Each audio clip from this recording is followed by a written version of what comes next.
AM 630. WMAL.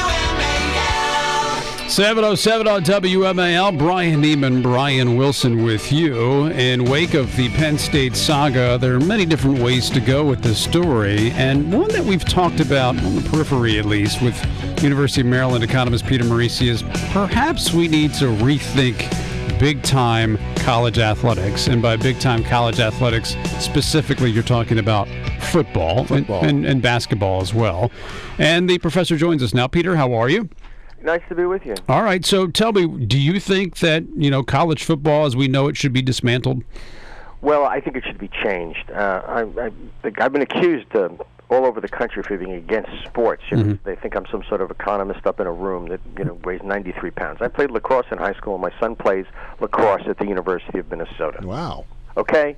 This is an athletic family. My father was a professional football player. He was a much larger man. Okay, well, don't get defensive because I've played sports all my life, and I love sports, and I see a lot of merit in your reasoning. So let's get to it. Okay, Bradley years ago, Senator Bradley suggested that an elite group of schools essentially pay the students, and they do big time sports.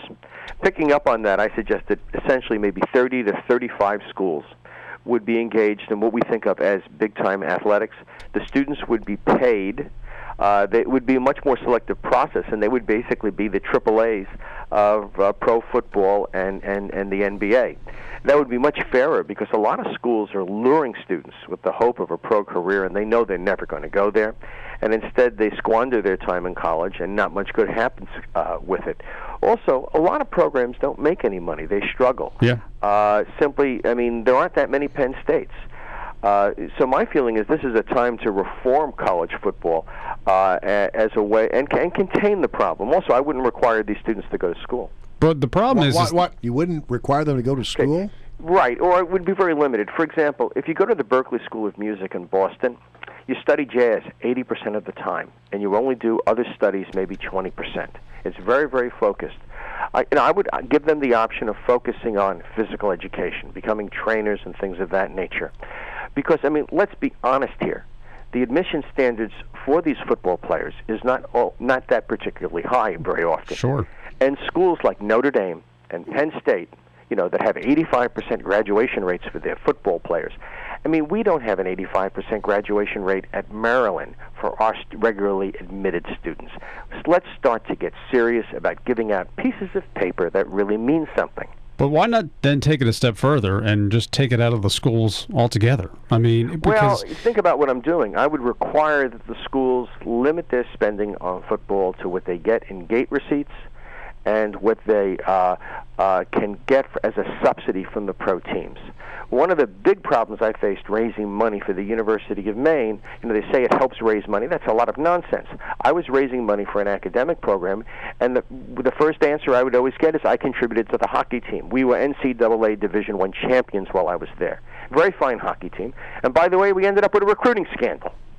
Okay. Well, then why not do what the Ivy League does, and that is they don't offer athletic scholarships at all?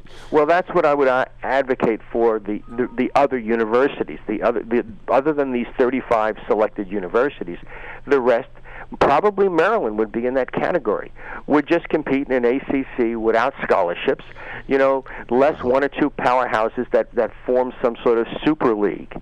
And out of that, you'd get your national champions. Yeah. You'd have maybe four conferences of 8 or 10 teams each that would do this.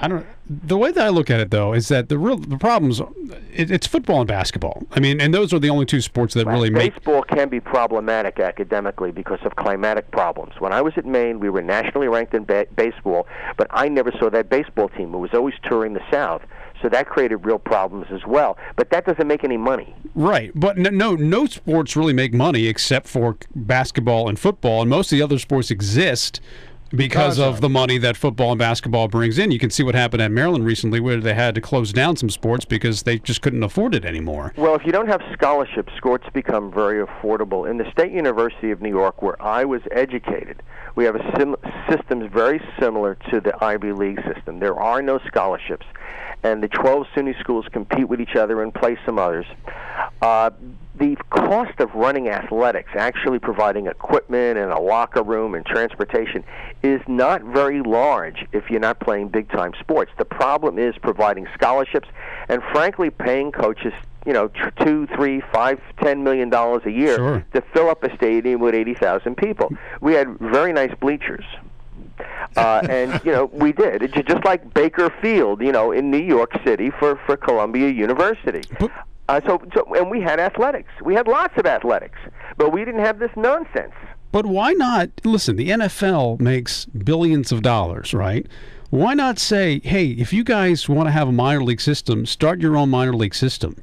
And if you want to sign a kid at the age of 8, at the age of 10, sign that kid, have your own youth league set up where you follow that kid throughout his, young adult life, and then when he becomes of age and he can play in the NFL, then you can pay him.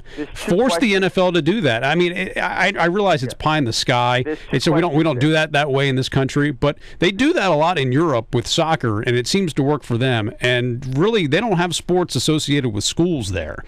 And I think that's the best way to go for a free market and also for the kids themselves. Well, I don't agree with you. I think that intercollegiate athletics, properly scaled as they have in the Ivy League, gives us men like George H.W. Bush. Okay? A baseball player, I think he was, on a championship team, or he was an All-American. I have to go back and look at his history. But a very successful baseball player, and then became president of the United States. I think that university athletics, on an appropriate scale, can be very valuable to the student body. I can't say that what's going on right now is, unless you are at a very successful big-time program, that you go out on Saturday and it has an entertainment value, but it doesn't really service the students. I mean, normal people can't play on these teams. And if we went back to a non-scholarship system, we'd have that. With regard to the other suggestion, tracking the kids from the beginning, you really can't pick them out that early. And with regard to, look at the Little League World Series. Every year there's some kid who overwhelms everybody else. He's got a fastball that no one else can hit. How many of those guys have ended up in the major leagues? I think the answer is very, very few. All right. And in my proposal, I would have the pro sports each adopt one of these 32 teams. Like, there'd be 32 football schools, one corresponding to each NFL franchise, and we'd ask them to subsidize them a bit. And that might be more possible with football, because football is very profitable. Basketball is not. Basketball is a very challenged professional sport. There's a saying, how do you turn a large fortune into a small fortune? And the answer is buy an NBA franchise. So, I think that it would be possible to reform sports. What you run into is, I got in a conversation with one of my colleagues yesterday who's got involved with this at the university, and they get this religion over there that, it contributes a great deal. The alumni really want it, and if we don't do it, we won't be able to raise money. Two of the best fundraising schools in the country hardly do athletics. Johns Hopkins at a very low scale, and the University of Chicago. Alonzo Stagg wisely pulled the University of Chicago out of the Big Ten in the 1930s. And the University of Chicago is probably got the very best undergraduate education program in the country, if not the world. And is one of the top 10 graduate institutions in the country, if not the world. You don't need football to have a first-class university. In fact, I think my university and many other universities would be well served to abandon the present system of intercollegiate athletics, but not abandon athletics altogether. Okay, got it. No doubt going to be controversial some quarters, but an interesting theory laid forth. Thank you, Peter Morici. Always good to have you.